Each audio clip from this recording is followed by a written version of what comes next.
नमस्कार मित्रांनो, स्वागत आहे तुमचे smart classes bye Krishna sir या यूट्यूब चॅनलवरती।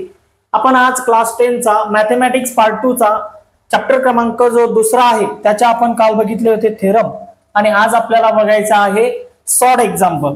2.1 च्या पहिले जे सॉर्ट एक्झाम्पल आहे ते आपण या ठिकाणी घेणार आहोत। तर मित्रांनो लक्षात घ्या, बघा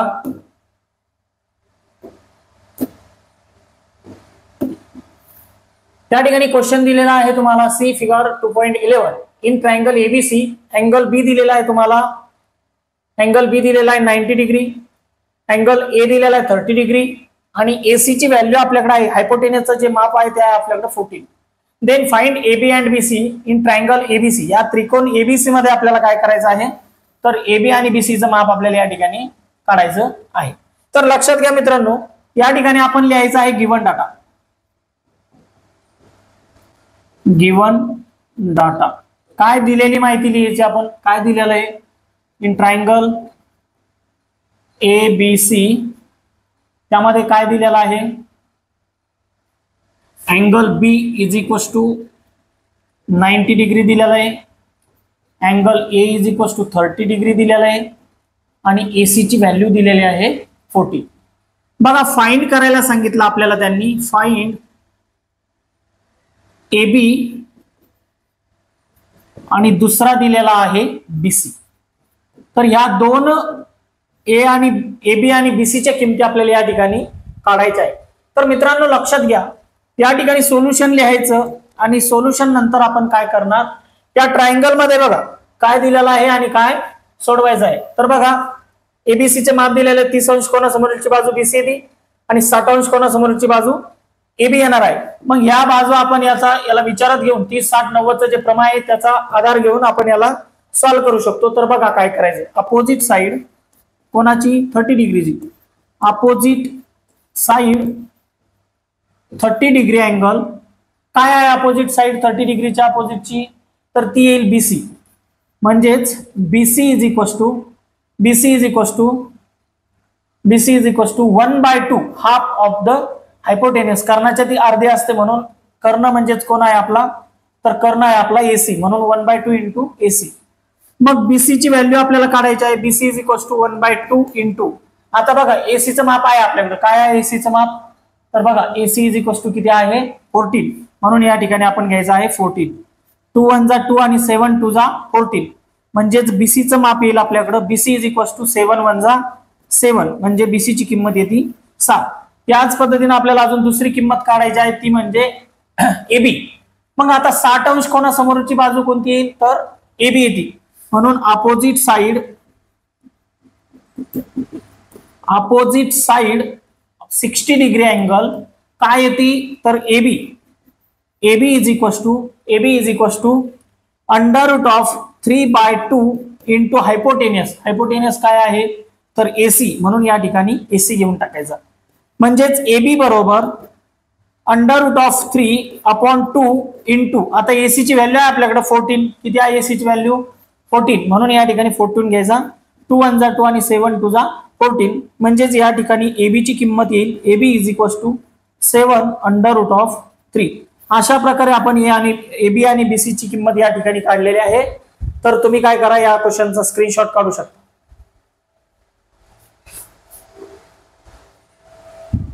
स्क्रीनशॉट काढला असेल तर बघा आपण नेक्स्ट क्वेश्चन घेऊ। See figure 2.12 in triangle ABC. त्रिकोण एबीसी मध्ये काय दिलेलं आहे, segment AD is perpendicular to segment BC.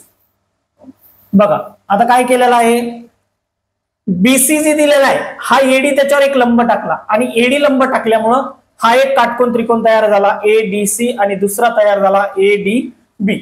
असे दोन काटकोन त्रिकोण तयार झाले, आणि यावरून आपल्याला बीडीचं माप दिलेलं आहे, त्यानंतर डीसीचं माप 8 दिलेलं आहे, म्हणजेच बीसीचं माप किती येणार आहे, तर या ठिकाणी 13 व्हॅल्यू येईल बीसीची, आणि एसीचं माप पण आहे आपल्याकडे 8 इन रूट 2। अशा प्रकारे आपल्याला याला काय करायचं आहे, सॉल्व्ह करायचं आहे। तर बघा कशा प्रकारे सॉल्व्ह करायचं, एकदम सोपी पद्धत आपण या ठिकाणी वापरणार आहे। मित्रांनो बघा गिवन डाटा आपण लिहायचा आहे, अर्धा मार्क्स तुम्हाला गिवन डाटासाठी दिला जातो, म्हणून इथं लिहायचं गिवन डाटा काय आहे बघा। आता गिवन डाटा, तर given data in triangle ABC segment AD ED काय केलेला आहे, परपेंडिक्युलर कोणावर, तर बीसी वर. अँगल दिलेला आहे आपल्याला सी, किती दिलेला आहे, 45 डिग्री. आणि नेक्स्ट आपल्याला बीडी ची व्हॅल्यू दिलेली आहे 5 अँड एसी ची व्हॅल्यू दिलेली आहे, तर ती आहे 8√2. अशा प्रकारे याच्या किमती आपल्याला दिलेला आहे. आता आपल्याला पुढे सॉल्व्ह करायचं. आपल्याला सॉल्व्ह काय करायचं आहे आता, तर आपल्याला काढायचा एडी, फाइंड एडी, आणि दुसरा काढायचा आहे बीसी. याच्या किमती आपल्याला दोघांच्या काढायच्या आहे. मग एडी म्हणजेच कोण, हा काढायचा आहे, आणि बीसी म्हणजे कोण, हा काढायचा आहे. तर आपण पहिलं बीसी काढून घेऊ, मग सोल्युशन लिहायचं. सोल्युशन इज इक्वल टू, आता बघा बीसीचं माप आपल्याला बीडी पण दिलेलं आहे आणि डीसी पण दिलेलं आहे, म्हणजे बीसीचं माप काढणं सोपं आहे. काय करणार, BC is equal to BD plus DC, BD plus DC म्हणजेच बीसी. म्हणून बीसी इज इक्वल टू, बीडीचं माप काय आहे, तर बीडीचं माप आपल्याला दिलेलं आहे 5 सेंटीमीटर. म्हणून 5 प्लस डीसीचं माप काय दिलेलं आहे, तर डीसीचं माप आहे आपल्याकडं 8 सेंटीमीटर. किती दिलेलं आहे, तर 8 सेंटीमीटर. म्हणून इथं लिहून घ्यायचं 1 मिनिट. बघा BC is equal to 5 plus 8 म्हणजेच बीसी ची व्हॅल्यू येणार आहे 13. बघा आता बीसीचं माप काढलं, आपल्याला काढायचं आहे. अँगल सी दिलेला आहे आपल्याला 45 डिग्री. म्हणून अपोजिट साइड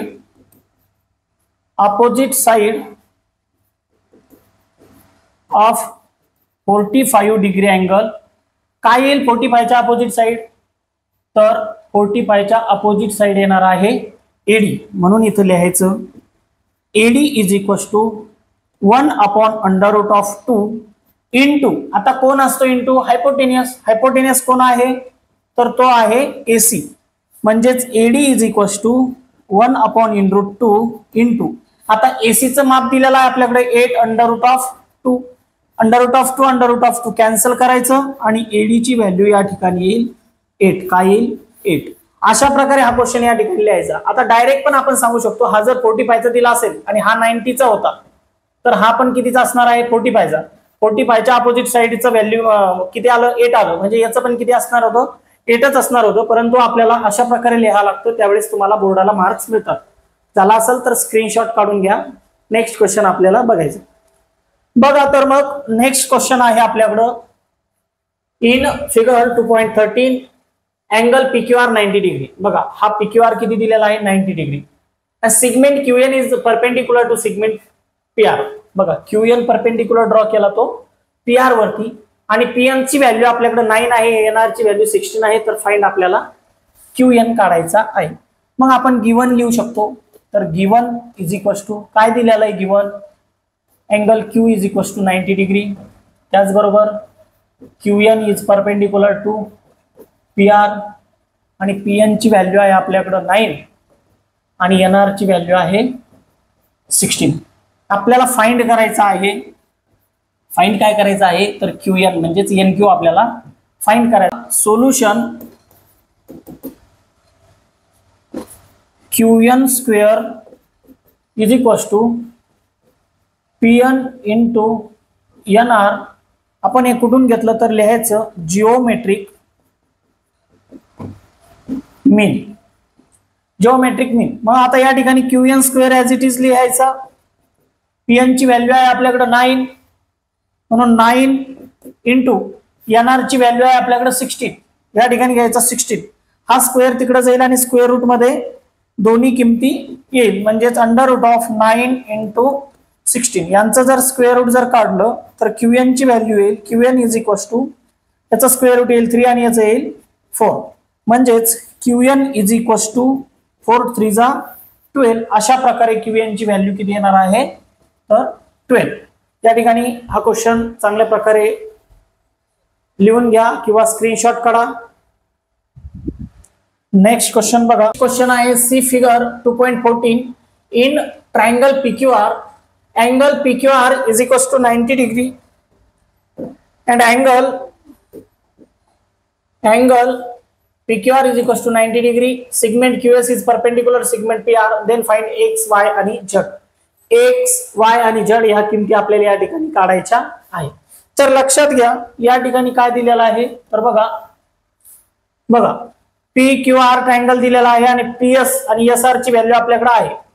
मग आपण एस क्यू ची व्हॅल्यू आपल्याला काढता येईल. ती व्हॅल्यू आपण काय करणार जिओमेट्रिक मीनच्या या थेरम नुसार काढू शकतो. आणि नेक्स्ट हा जो दिलेला आहे आपल्याला पीक्यू ची व्हॅल्यू आपण पायथागोरस नुसार काढू शकतो आणि क्यू आर ची सुद्धा व्हॅल्यू आपण पायथागोरस नुसार काढू शकतो. मग अशा प्रकारे आपल्याला हा क्वेश्चन त्या ठिकाणी सॉल्व्ह करायचा आहे. तर बघा या ठिकाणी लिहायचं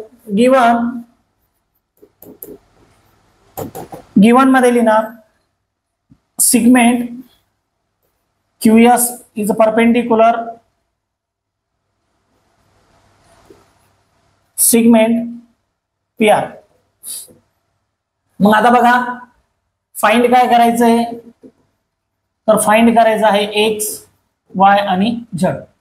या ठिकाणी आपल्याला PR इज इक्वल टू दिलेला आहे. काय दिलेला आहे PR 18 दिलेला आहे. PS दिलेला आहे आपल्याला 10 आणि SR दिलेला आहे तर 8. अशा प्रकारे व्हॅल्यू दिलेला आहे. आपण काय करणार सर्वप्रथम सोल्युशन लिहायचं आणि सांगायचं त्यांना की QS काढू म्हणजे एक्स ची व्हॅल्यू काढू. QS square is equal to PS into SR म्हणजेच हे कुठून घेतलं तर सांगायचं त्यांना जिओमेट्रिक मीन. मग आता बघा QS आपल्याकडे आहे. QS काढायचं आहे आपल्याला. QS स्क्वेअर PS ची व्हॅल्यू आहे आपल्याकडे 10 आणि SR ची आहे 8. हा स्क्वेअर इकडे पाठवून द्यायचा. QS square is equal to 80. 8 10 जा 80 म्हणजेच QS under root of 80 is मग याला काय करणार आपण फॅक्टर पाडणार. QS इज इक्वल टू याचे फॅक्टर असे पाडायचे 16 5 चा 80 16 चा स्क्वेअर रूट येईल 4 अंडर रूट ऑफ 5 म्हणजे QS ची व्हॅल्यू आपल्याला मिळाली. काय मिळाली QS ची व्हॅल्यू 4 अंडर रूट ऑफ 5 म्हणजे QS कोण असेल x is equal to 4 under root of 5. अशा प्रकारे x ची व्हॅल्यू आपण काढली. आता आपण काढणार QR ची व्हॅल्यू काढू. In triangle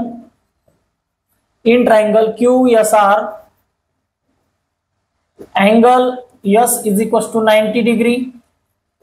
Therefore QR square is equal to QS square plus SR square. हे कुठून घेतला असेल तर पायथागोरस थेरम नुसार. ठीक आहे.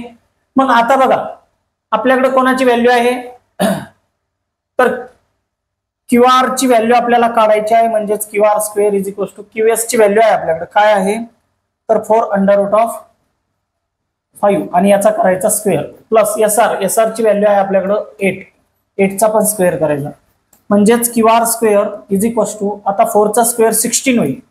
याचा स्क्वेअर आणि स्क्वेअर रूट काढला या ठिकाणी येईल 5 आणि प्लस 8 चा स्क्वेअर येईल 64 म्हणजेच QR is equal to under root of 16 5 जा 80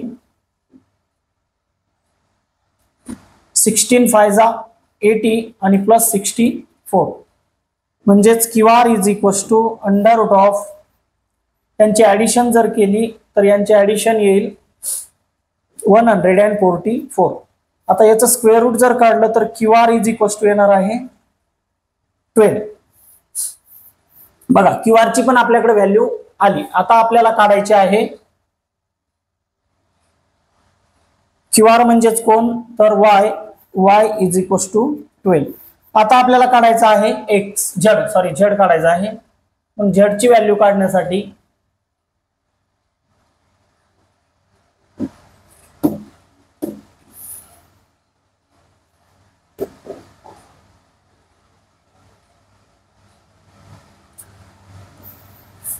बघा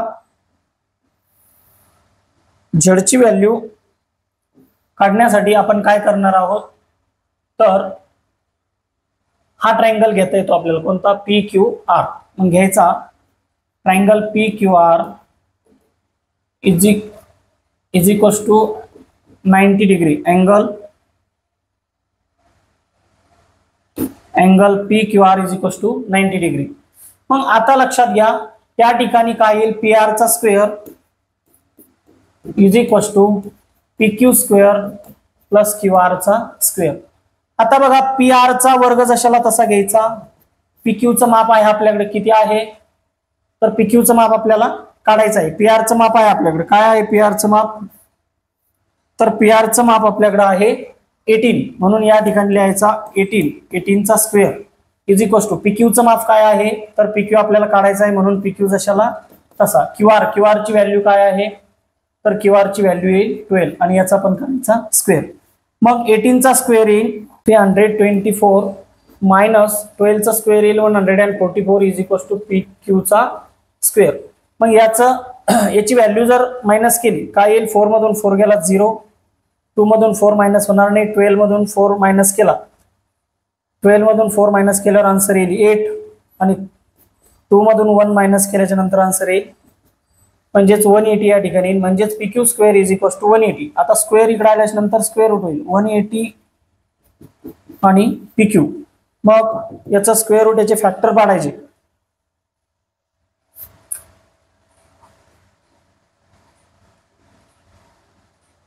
तर 36 फायजा काय होणार आहे, 36 इंटू 5, 36 फायजा 180 येईल आणि या ठिकाणी लिहायचा पी क्यू म्हणजेच 36 चा स्क्वेअर रूट काय येईल बघा, 36 चा स्क्वेअर रूट येईल 6 under root of 5 is equals to P Q. म्हणजेच पी क्यू बरोबर कोण आहे, तर म्हणून झड is equals to 6 under root of 5. अशा प्रकारे हा क्वेश्चन या ठिकाणी सॉल्व्ह करायचा. थोडासा मोठा आहे पण एक स्टेप ना त्या ठिकाणी त्याला घ्यायचं आणि सॉल्व्ह करून ठेवायचा. चला याचा स्क्रीनशॉट काढून घ्या. आता आपण बघणार आहोत नेक्स्ट क्वेश्चन. तर बघा, in the right angle triangle side making right angle are 9 centimetre and 12 centimetre. Find the length of the hypotenuse. आता आपल्याला काय करायचंय, फक्त हायपोटेनियस काढायचंय. मग लक्षात ठेवा हायपोटेनियस काढण्यासाठी बघा आपल्याला पायथागोरसचं प्रमेय माहिती आहे, म्हणून आपण काय करणार या ठिकाणी पायथागोरसचं प्रमेय घेणार. त्या पहिला आपण गिवन घेऊ. गिवन मध्ये आपल्याला दिलेला आहे P Q is equals to 9 आणि Q R is equals to 12 दिलेला आहे. मग काय करायचं, P R square is equals to P Q square plus Q R चा स्क्वेअर. पण बघा पी आर चा आपल्याकडे माप नाही म्हणून P R as it is ठेवायचा. Square is equals to P Q ची व्हॅल्यू आहे आपल्याकडे 9 चा स्क्वेअर करायचा. क्यू आर ची व्हॅल्यू आहे 12 म्हणून या ठिकाणी 12 चा पण स्क्वेअर करणार आणि मग P R square is equals to 81 plus 144. या दोघांची जर ऍडिशन केली तर P R square is equals to येईल 5 12 कॅरी 1 आणि 2 225. हा 2 त्या ठिकाणी पलीकडच्या म्हणजे बरोबरच्या दुसऱ्या बाजूला जर गेला तर तो स्क्वेअर हा स्क्वेअर रूट होईल आणि पी आर ची व्हॅल्यू काय येईल, तर पी आर बरोबर 15, कारण 15चं वर्ग 225चं वर्गमूळ येतं 15 म्हणून पी आर चं माप येणार आहे आपल्याकडं 15. मग या ठिकाणी आपण लिहायचं असेल तुम्हाला तरी तर लिहू शकता तुम्ही पायथागोरस थेरम नुसार तुम्ही ते घेतलं म्हणून आणि त्याला सॉल्व्ह करायचं. चला तर मग या क्वेश्चनचा स्क्रीनशॉट काढून घ्या. नेक्स्ट आपण या ठिकाणी शिकू. बघा in triangle L M N आता लेंथ एल दिलेली आहे, एल ची लेंथ 5 दिलेली, एम ची दिलेली असेल 13 आणि एन ची दिली असेल 12. State whether triangle L M N is a right angle triangle or not. हा काटकोन त्रिकोण आहे का, असेल आहे किंवा नाही हे आपल्याला या ठिकाणी सांगायचं. मग काटकोन त्रिकोण जर असेल तर या ठिकाणी याचा आपल्याला ट्रिपलेटचा वापर करावा लागतो. एल एम एन असा जर घेतला किंवा ट्रायंगल काटकोन त्रिकोण जर दिला असेल, हे जर 13 असेल, हे 12 असेल, हे 5 असेल, तर सपोज पी क्यू आर हा ट्रायंगल काटकोन त्रिकोण येईल का आपल्याला हे शोधायचे. मग आता पायथागोरसचं ट्रिपलेट जी मोठी संख्या आहे तिचा आपल्याला वर्ग करायचा, म्हणजेच m चा स्क्वेअर काय येणार आहे, तर 13 चा स्क्वेअर येईल या ठिकाणी 169. आता l चा स्क्वेअर जर केला तर l चा स्क्वेअर काय येईल, 5 चा स्क्वेअर म्हणजेच 25 आणि n चा स्क्वेअर करायचा, n चा स्क्वेअर म्हणजे 12 चा स्क्वेअर आणि 12 चा वर्ग येतो 144. मग आता लक्षात घ्या, या ठिकाणी मोठ्या संख्येचा द नॅचरल नंबर मधील जे 3 नंबर्स असतात त्याला आपण ट्रिपलेट म्हणतो, आणि जे ट्रिपलेट जे मोठी जी संख्या असते त्या संख्येचा वर्ग जर केला आणि उरलेल्या 2 संख्येच्या वर्गाच्या बेरीज इतका जर आला तर आपण त्याला काय म्हणतो, पायथागोरियन ट्रिपलेट. म्हणजेच ते काय असणार आहे, तर ते असतं काटकोन त्रिकोण. म्हणून सांगायचं m square is equal to n square plus l square, म्हणजेच m आहे 169, किंवा डायरेक्ट न लिहिता तुम्ही असं पण लिहू शकता, त्याला लिहायचं आहे 13 चा वर्ग बरोबर n आहे 12 चा वर्ग अधिक 5 चा वर्ग. मग 13 चा स्क्वेअर येईल 169 इक्वल 144 आणि प्लस 25. आता यांची ऍडिशन जर केली 4 आणि 5 9, 2 आणि 4 6 आणि 1 ॲज इट इज, म्हणजे 169 हे जर सेम येत असेल तर आपल्याला काय करायचं आहे, सांगायचं आहे की 13, 12 आणि 5 it is Pythagorean triplet. Therefore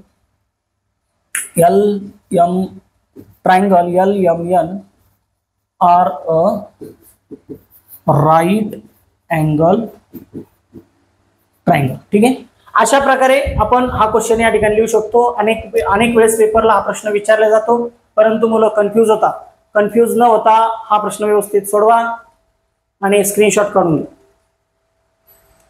चला, लास्ट क्वेश्चन आहे आपला.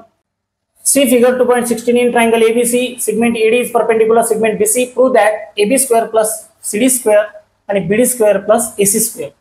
आपण काय करू शकतो, या ठिकाणी गिवन लिहायचं आहे. गिवन मध्ये काय लिहिणार, AD इज परपेंडिकुलर BC, आणि आपल्याला टू प्रूव्ह लिहायचं. टू प्रूव्ह मध्ये काय लिहिणार तुम्ही, तर सांगायचं AB square plus CD square is equal to BD square plus AC square. ठीक आहे, मग आपण लिहायचं, प्रूफ लिहायचं किंवा डायरेक्ट लिहिला तरी पण चालेल. आणि प्रूफ मध्ये सांगायचं की इन ट्रायंगल ADC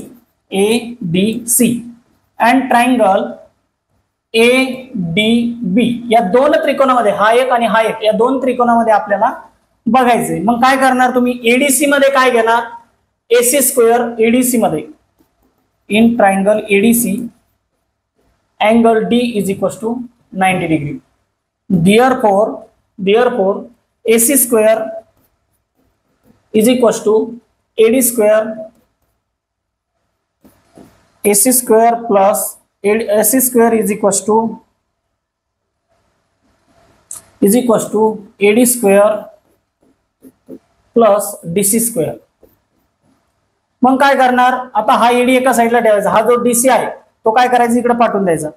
म्हणजे AC square minus DC square is equal to AD square. याला इक्वेशन फर्स्ट द्यायचा आणि लिहून ठेवायचं. बघा, मग नेक्स्ट आपण काय करणार, आता पुन्हा हा त्रिकोण घ्यायचा. इन ट्रायंगल BDA, यामध्ये अँगल D काय दिलेला आहे, 90 डिग्री. म्हणून सांगायचं according Pythagoras theorem, AB square is equal to BD square plus AD square. AD लिहिलं आणि DA लिहिलं तरी चालतं, पण आपण AD स्क्वेअर लिहू म्हणजे तुमच्या लक्षात येईल. हा BD इकडे पाठवून द्या, म्हणजे AB square minus BD square is equal to AD square. ठीक आहे, अशा प्रकारे आपण लिहिलं. याला इक्वेशन काय म्हणणार, तर सेकंड म्हणायचं. आता इक्वेशन फर्स्ट अँड सेकंड यावरून आपण लिहू शकतो from equation first and second. मग यावरून काय लिहायचं, तर बघा, इक्वेशन फर्स्ट अँड सेकंड वरून आपण लिहायचं आहे की हा जो दिलेला आहे ना इक्वेशन फर्स्ट कुठे, हे आहे AC square minus DC square is equal to AD square. AD square आणि AD स्क्वेअर दोन्ही पण सारखाच असणार आहे, म्हणून याच्या इक्वल आपण याला घेऊ शकतो, कारण AD आणि AD तर एकच व्हॅल्यू असेल. म्हणून एडी दोन्ही सारखा असल्या कारणानं आपण हे त्याच्या एका समोर एक लिहू शकतो, म्हणजेच AC square minus BC square is equals to AB square minus BD square. ठीक आहे. मग आता लक्षात घ्या बघा, मग आपल्याला काय प्रूव्ह करायचंय, आपल्याला AB स्क्वेअरला CD सोबत घ्यायचा, AB स्क्वेअरला CD घ्यायचा, मग हा तिकडे पाठवायचा आणि तो इकडे पाठवायचा. मग इथं उरल AC square plus BD square आणि इथं येईल AB square plus DC square. बरोबर आहे. मग अशा प्रकारे हे या ठिकाणी प्रूव्ह होतं. जर तुम्हाला असं चांगलं नसेल वाटत तर हे लिहून टाकायचं पुन्हा शेवटला, AB square plus CD square is equals to BD square आणि प्लस AC स्क्वेअर. तर बघा अशा प्रकारे हा प्रॅक्टिस सेट या ठिकाणी याचे जे सॉर्ट एक्झाम्पल होते ते सर्व सॉर्ट एक्झाम्पल आपण या व्हिडिओमध्ये घेतलेले आहे. असाच प्रॅक्टिस सेट 2.1 असेल आणि त्या 2.1 चे सर्व क्वेश्चन सॉल्व्ह करून त्या ठिकाणी आन्सर मला कमेंटमध्ये कळवा. व्हिडिओ आवडल्यास लाईक करा आणि आतापर्यंत आपल्या चॅनलला सबस्क्राईब केलं नसेल तर असेच नवनवीन व्हिडिओ बघण्यासाठी आपल्या चॅनलला सबस्क्राईब करा आणि बेल आयकॉनला क्लिक करा, म्हणजे जेणेकरून तुम्हाला सर्व व्हिडिओची त्या ठिकाणी लिंक येईल आणि त्याचबरोबर तुम्हाला नोटिफिकेशन येईल. म्हणून सर्वांनी या चॅनलला सबस्क्राईब व लाईक करायला विसरू नका. धन्यवाद. आणि असेच तुमच्या मित्रांना पण आपल्या व्हिडिओची लिंक शेअर करा, जेणेकरून त्यांना सुद्धा तुमच्यासारखेच मार्क्स मिळतील याची काळजी करा. धन्यवाद.